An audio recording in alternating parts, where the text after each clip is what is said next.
amigos. Chegamos a mais um tutorial do Alimento Diário, série Cristo, Poder de Deus e Sabedoria de Deus. O volume é Tudo Faço por causa do Evangelho. Estamos na semana 6 deste volume, Correr para alcançar o prêmio. O autor desta palavra, registrada na semana 6 do Alimento Diário, fez questão de nos ajudar ainda mais com respeito à pregação do Evangelho. Então, mostrando que nós, filhos de Deus, nós cristãos, precisamos ter um encargo constante da pregação do Evangelho, levar o Evangelho para outras pessoas. E Mateus capítulo 28, versículo 19, diz assim: Jesus, aproximando-se, falou-lhes, dizendo: Toda a autoridade me foi dada no céu e na terra. Ide, portanto, fazei discípulos de todas as nações, batizando-os em nome do Pai e do Filho e do Espírito Santo, ensinando-os a guardar todas as coisas que vos tenho ordenado. Então, nosso coração ele precisa estar cheio de encargo pela pregação do Evangelho. E na igreja, nós não devemos ser apenas irmãos e irmãs, mas discípulos do Senhor.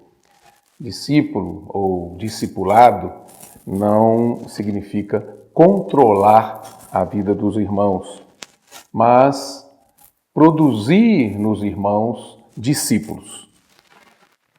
E como nós podemos fazer isso? Produzir discípulos, por meio da pregação do Evangelho e usando as ferramentas que o Senhor deu para nós, como a colportagem dinâmica, que você já deve ter ouvido. É uma maneira rápida de contatar as pessoas, perguntando para elas: posso orar por você? Então, a pessoa que é abordada dessa forma, geralmente ela se dispõe a receber uma oração e nós aproveitamos, além de orar, deixamos alguma coisa na mão dela, um livro, o jornal Árvore da Vida, algum folheto, alguma coisa registrada para que ela possa levar e meditar na palavra. Então, nós temos o CEAP, Centro de Aperfeiçoamento para a Propagação do Evangelho, que é mais do que um aperfeiçoamento para a propagação do Evangelho, é para a produção de líderes. Hoje o CEAP está avançando nessa linha de produzir líderes para a igreja e para a obra do Senhor. O Expolivro é uma outra ferramenta maravilhosa, são aqueles livrarias, bibliotecas, salas de leitura, veículos móveis que chegam nas cidades, são estacionados em pontos estratégicos, nas praças das cidades, nos calçadões ou outras áreas onde circula um bom número de pessoas, e ali nós temos pessoas servindo no Expolivro com a palavra de Deus, os livros, bíblias, e também tem palestras, tem contação de histórias para crianças, tem teatro infantil. Então nós fazemos um bom trabalho de divulgação da palavra por meio do Expolivro. Precisamos engajar, ser engajados nesse projeto, se cooperar com o Senhor também nesse projeto, que leva as pessoas a ter paixão pela leitura e uma leitura saudável. Temos o Bucafé, que são espaços maravilhosos que nós podemos cuidar das pessoas, servir as pessoas, não só com um lanche, alguma coisa assim, um suco ou um cafezinho, mas também podemos cuidar das pessoas, levando a palavra a elas. Nós temos um projeto que é chamado de Avança Jovem, para envolver os nossos jovens já na obra do Senhor, e muitos jovens têm ingressado nesse projeto e têm desenvolvido esse projeto nas diversas cidades, alcançando muitas pessoas. E também temos uma série de eventos, não é, no nosso meio, na igreja, promovidos pela igreja e pela obra do Senhor, né? Nós temos vários eventos para adolescentes, para jovens, para irmãs, né? Ministério das Irmãs, né? Ministério das Mulheres, casais, para idosos, enfim, temos vários eventos e todas as ferramentas e esses eventos é para nos levar a sair da nossa zona de conforto. Sair da nossa zona de conforto para produzir discípulos para o Senhor. Não é para nós aparecermos, não é para nós virarmos um pavão espiritual, né? Para as pessoas olharem para nós e falarem, puxa, você é demais. Não. Todas essas ferramentas, todos esses eventos visam produzir discípulos do Senhor Jesus. Então nós precisamos encaminhar as pessoas, levar as pessoas a seguir o Senhor. Para isso, nós precisamos de mestres, irmãos e irmãs que funcionem como mestres no nosso meio, pessoas constituídas com a palavra de Deus. E essas pessoas podem ter estudos bíblicos nas suas casas ou nas casas que forem abertas para isso, né? As pessoas que abrirem suas casas, podemos fazer estudos bíblicos ali. E eu quero aproveitar e apresentar para você um livro, na verdade, o volume de uma série que a editora Árvore da Vida lançou. Então, o primeiro volume, o Fundamentos da Fé Cristã. Aqui nós temos 24 lições, nós vamos ter 4 volumes como este, de 24 lições, que falam sobre fundamentos da fé cristã. Esse primeiro volume fala de lições básicas. O volume 2, lições intermediárias. O volume 3, lições avançadas. E o volume 4 é uma palavra especial para a liderança, ou os líderes no meio cristão. Então, vale a pena você desfrutar, usar esse material, ler e também ajudar as pessoas. Essas lições aqui, elas tratam desde Deus, né? Quem é Deus e a palavra de Deus, a Bíblia. Aí fala da criação do homem, mostra a queda do homem, mas também mostra a redenção que Deus preparou para o homem. E depois nós vemos o novo nascimento do homem, a vida da igreja, a visão da igreja e os serviços da igreja e assim por diante. Então, até a administração das coisas de Deus, a pessoa é preparada desde a fase inicial da vida cristã até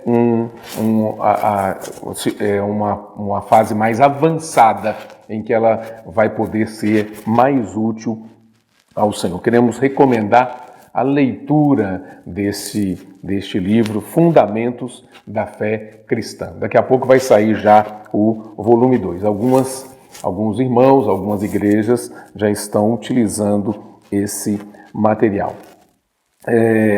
Além desse livro, nós temos, né, você sabe, o alimento diário, que é o objeto do nosso tutorial a cada semana.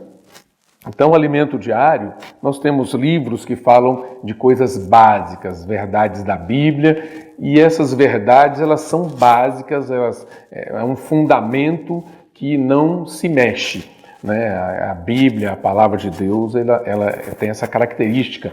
Mas nós temos outros livros que trazem a palavra de Deus de forma atualizada para nós, né? Para nós podermos servir o Senhor, nós podemos levar adiante a obra do Senhor. Então, o alimento diário é uma ferramenta dessa. É como se você fosse um profissional de determinada área, graduado em alguma área, e você tivesse os fundamentos daquela área, a base que você estudou para aquela área, mas essa base não é suficiente para o desenvolvimento de suas atividades profissionais. Então você precisa se atualizar regularmente. Então nós temos, os profissionais têm, por exemplo, na área de economia, né, tem os jornais, os noticiários, que eles podem se atualizar, ver como é que está o mercado financeiro, como é que está a variação, a evolução do dólar, a bolsa de valores, né, para eles poderem administrar os investimentos e ter melhores resultados. O médico, da mesma forma, procura se reciclar sempre, se atualizar, os medicamentos, os equipamentos mais modernos e assim por diante. Isso tudo é bom para a profissão dele e também dá credibilidade para ele, para as pessoas, né, para os pacientes, para os clientes deles. Da mesma forma, nós, né, espiritualmente, temos que nos constituir com a palavra, né, a parte de fundamentos, da base, mas também precisamos estar sempre atualizados para nós não cairmos na zona de conforto e não ficarmos ali parados no tempo. Precisamos avançar sempre, né, para que o Senhor possa nos usar ainda mais. O líder na igreja, na obra do Senhor, precisa saber usar as ferramentas que Deus colocou à disposição deles. Então, precisamos nós somos líderes de grupos familiares, nós somos líderes de algum serviço da igreja, nós coordenamos algum serviço. Na área de comportagem, tem aqueles irmãos que exercem liderança, a liderança da igreja em si mesma e a liderança da obra do Senhor. Então, nós precisamos ser trabalhados pelo Senhor para sermos mais úteis a Ele. E com respeito ao Evangelho, precisa queimar dentro de nós esse encargo. Eu preciso pregar o Evangelho. Essa é a minha necessidade. É assim que a igreja vai crescer. Então, se o número de irmãos na igreja, por exemplo, for 100 irmãos, vamos estabelecer uma meta de crescimento a cada ano, né, para nós não ficarmos estagnados ali.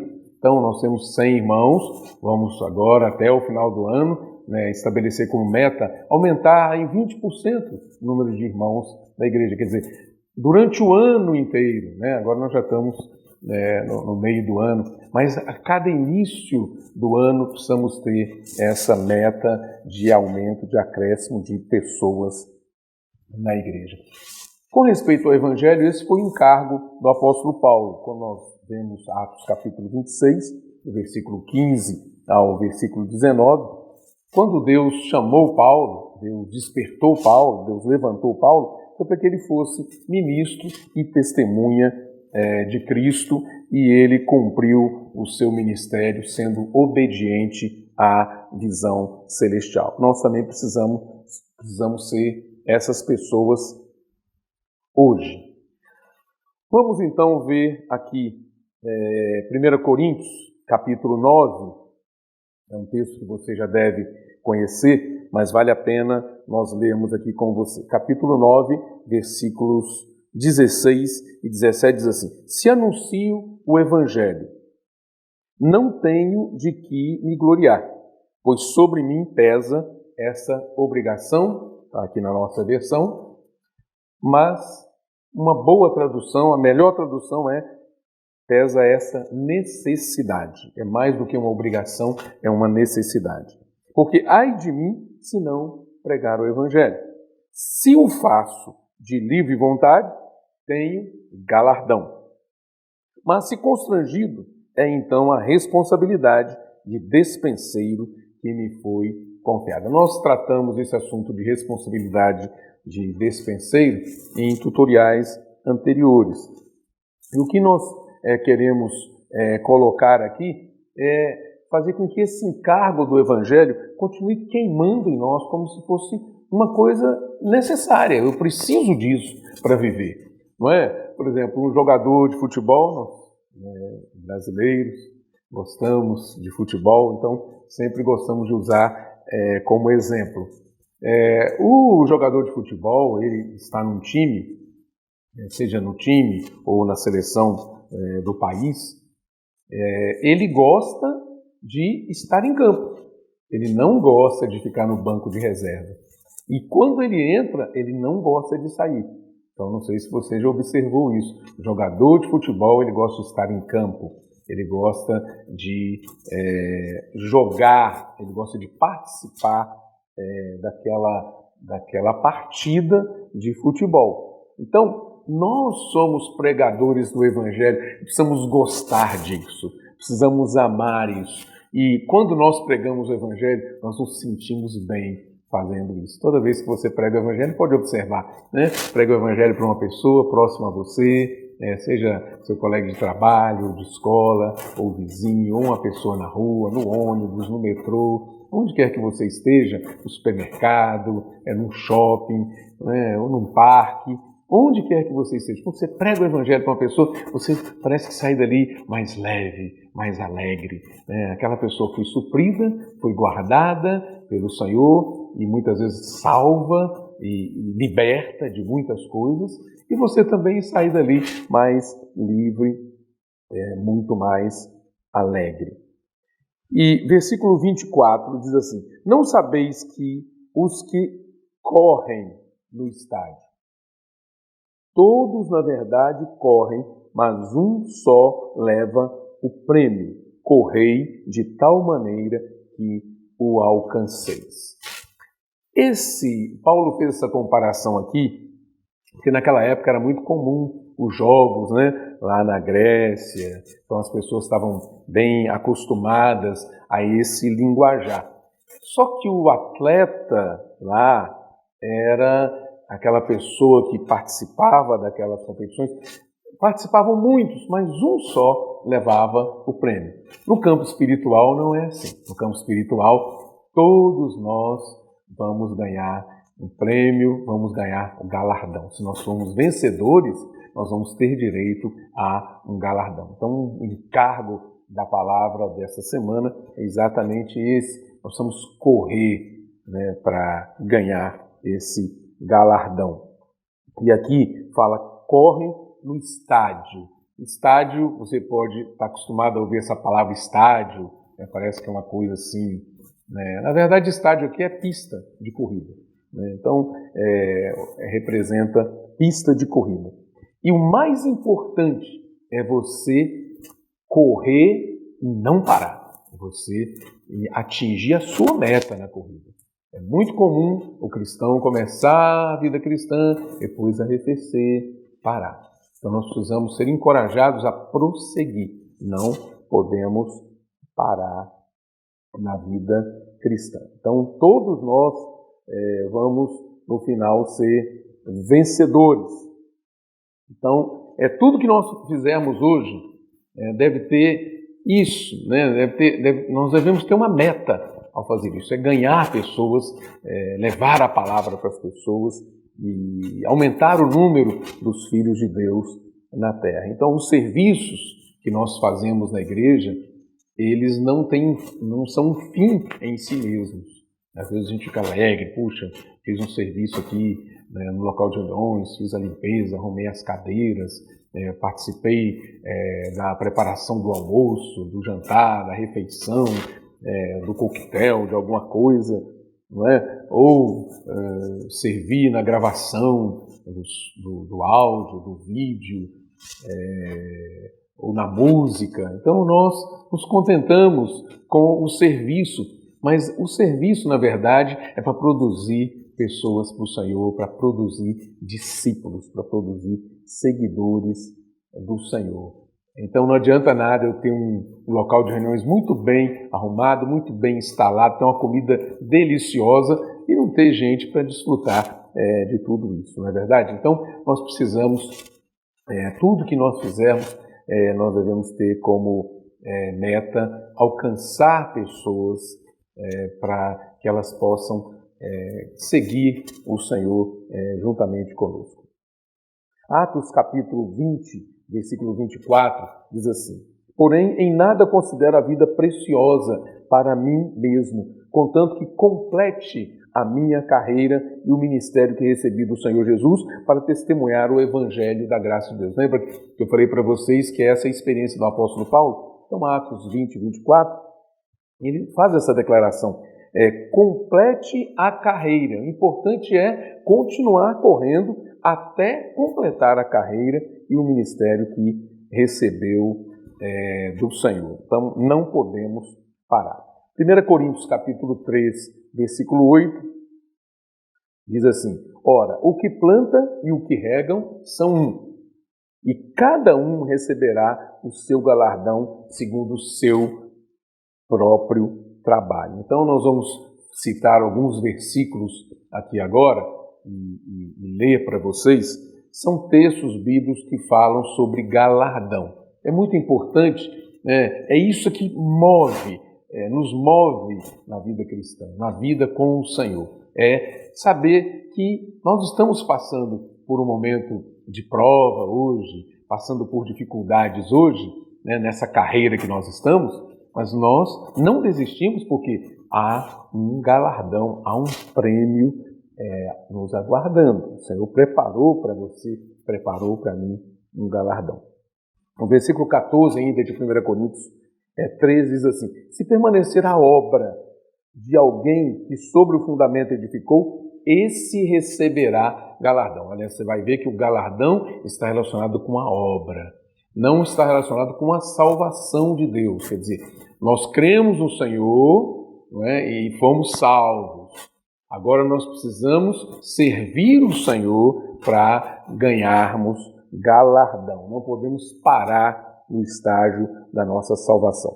Hebreus capítulo 10, versículo 35 diz: não abandoneis, portanto, a vossa confiança, ela tem grande galardão. Mateus capítulo 5, ali tem um texto falando sobre as bem-aventuranças, e no versículo 12 diz assim, no final dessa sessão que fala das bem-aventuranças, diz assim: regozijai-vos e exultai, porque é grande o vosso galardão no céu. Ou seja, nós precisamos ser animados, encorajados a receber esse galardão. Mateus capítulo 16, versículo 27, esse texto aí fala daquela porção importante sobre negar a nós mesmos, sobre tomar a cruz, seguir o Senhor. E ali no versículo 27 nós lemos: porque o Filho do Homem há de vir na glória de seu Pai com os seus anjos, e então retribuirá a cada um conforme as suas obras. Então aqui nós estamos vendo essa premiação. Nós vamos ser julgados de acordo com a obra que nós fizermos. A salvação, então, mais uma vez, é pela fé, mas o galardão é pelas obras. Apocalipse capítulo 22, versículo 12 diz: eis que venho sem demora, e comigo está o galardão para retribuir a cada um segundo as suas obras. Mais uma vez. 1 Coríntios capítulo 4, versículo 5 diz: não julgueis antes do tempo, até que venha o Senhor, o qual não somente trará a plena luz as coisas ocultas das trevas, mas também manifestará os desígnios dos corações. E então cada um receberá o seu louvor da parte de Deus. O que Deus vai dizer para você e para mim naquele dia? Será que vamos ser louvados por Ele, elogiados por Ele? 2 Coríntios capítulo 5, versículo 10 diz assim: importa que todos nós compareçamos perante o tribunal de Cristo, para que cada um receba o bem, segundo o bem ou o mal que tiver feito por meio do corpo. Ninguém vai ficar fora, ninguém vai escapar do tribunal de Cristo. Esse tribunal é para todos os filhos de Deus. No final da grande tribulação, então, nós vamos comparecer ali nesse tribunal, os cristãos vivos, né? E os que morreram vão ressuscitar, vão estar todos de pé ali no tribunal de Cristo. E o julgamento não vai ser sobre perdição ou salvação eterna, mas vai ser sobre onde nós vamos passar o milênio. Aqueles 1000 anos, as bodas do Cordeiro e assim por diante. O reino, não é? Nos 1000 anos, nós vamos reinar com Cristo. ou nós vamos ser disciplinados e ficar no lugar que é chamado de um ambiente de trevas exteriores, onde vai haver choro e ranger de dentes. Então, vale a pena nós sermos vencedores, batalharmos por esse galardão. Esse é o encargo dessa semana. Mateus, capítulo 25, versículo 21, diz assim: Disse-lhe o Senhor: muito bem, servo bom e fiel. Foste fiel no pouco, sobre o muito te colocarei. Entra no gozo do teu Senhor. A gente, quando lia esse texto bíblico antes, pensava assim: puxa, agora eu estou trabalhando bastante, seguindo bastante o Senhor, um dia eu vou descansar, né? Entrar no gozo do Senhor. Mas aqui o Senhor diz assim: foste fiel no pouco, ou seja, o que eu estou fazendo hoje, você, no serviço ao Senhor, na igreja, na obra do Senhor, pregando o Evangelho, levando a vida para as pessoas, isso é pouco, né? Cuidando das pessoas até elas se tornarem realmente seguidoras do Senhor, né? Ensinando as pessoas, né? Como nós dissemos no início, parece muita coisa, mas não é pouco. Às vezes eu me privo de descanso, de folga, para poder sair depois do trabalho e cuidar dos outros, finais de semana, participar das reuniões e apacentar as pessoas. Tudo isso, né, parece que é muita coisa. Não, é pouco. Então o Senhor falou: foste fiel no pouco, sobre o muito te colocarei. Olha, o Senhor vai nos dar responsabilidade maior naquele tempo. Versículo 23 diz assim também, né? Entra no gozo do teu Senhor. Filipenses capítulo 3, versículo 13, lemos: Irmãos, quanto a mim, não julgo havê-lo alcançado, mas uma coisa faço, esquecendo-me das coisas que para trás ficam e avançando para as que diante de mim estão, prossigo para o alvo, para o prêmio da soberana vocação de Deus em Cristo Jesus. Olha, esse prêmio, esse conceito de prêmio era o que controlava a vida do apóstolo Paulo, e esse conceito deve controlar a nossa vida. Aqui fala de soberana vocação. Parece que é difícil entender essa expressão, mas soberana é alguma coisa do alto, e vocação está relacionado com chamamento. Ou seja, nós temos um chamamento do alto. Deus fez esse chamamento a cada um de seus filhos. 2 Timóteo capítulo 4, versículos 7 e 8, diz assim: Combati o bom combate, completei a carreira e guardei a fé. Já agora, a coroa da justiça me está guardada, a qual o Senhor, reto juiz, me dará naquele dia, não somente a mim, mas também a todos quantos amam a sua vida. Você ama a vinda do Senhor? Vamos imaginar, né? Alguns filhos, os pais viajam e deixam a casa com os filhos ficam em casa, aí ficam lá fazendo as coisas deles, do jeito deles, né? De forma relaxada, né? Aí o pai foi para passar certo tempo fora de casa, mas aí teve alguma situação lá, aí o pai manda uma mensagem, fala: vou voltar antes, né, porque eu preciso disso, aquilo, então faltou alguma coisa, vou precisar voltar antes. O que você acha? Qual é a reação dos filhos que ficaram em casa sozinhos? Se eles estiverem fazendo coisas indevidas, você acha que eles vão amar a volta dos pais para casa?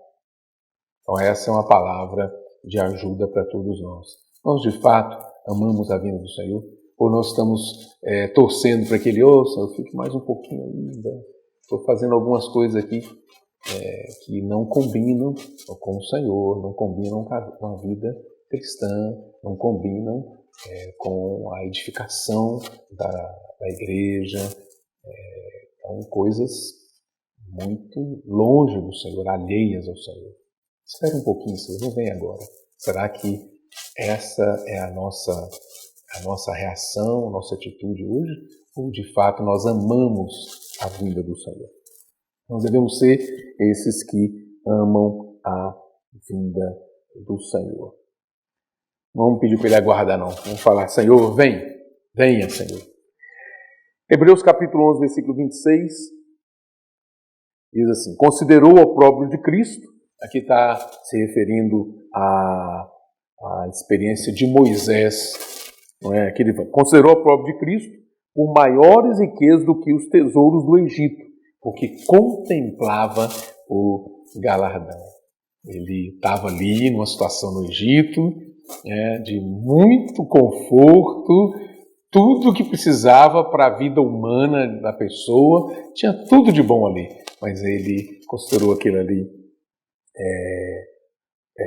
considerou o opróbrio de Cristo por maiores riquezas do que os tesouros do Egito, porque contemplava o galardão.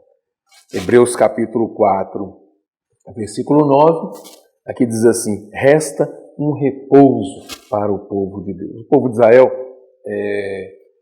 correu, teve uma carreira de 40 anos no deserto antes de entrar na terra de Canaã. E então eles anelavam por um descanso. Estavam ali correndo, mas esperavam a promessa que o Senhor havia dado a eles, o descanso. Voltando para 1 Coríntios capítulo 9, eu vou ler os versículos finais aqui para você. Todo atleta em tudo se domina. Aqueles para alcançar uma coroa corruptível, nós, porém, a incorruptível. Assim corro, também eu, não sem meta. Assim luto, não como desferindo golpes no ar. Lutar aqui é luta de boxe, tá? É boxe, né? Não desferindo golpes no ar. Mas esmurro o meu corpo e o reduzo à escravidão, para que, tendo pregado a outros, não venha eu mesmo a ser desqualificado. Então, um atleta, ele cuida bem de si mesmo, ele cuida da sua alimentação, da sua dieta, ele faz treinamentos regularmente, estabelece e procura cumprir metas. Então, na vida cristã é o mesmo princípio. Se nós queremos ser vencedores, nós precisamos de disciplina no serviço ao Senhor e domínio próprio em tudo, em todo o nosso viver. Não podemos ser relaxados, precisamos ter foco e perseguir nossa meta até alcançá-la. Que Deus abençoe você.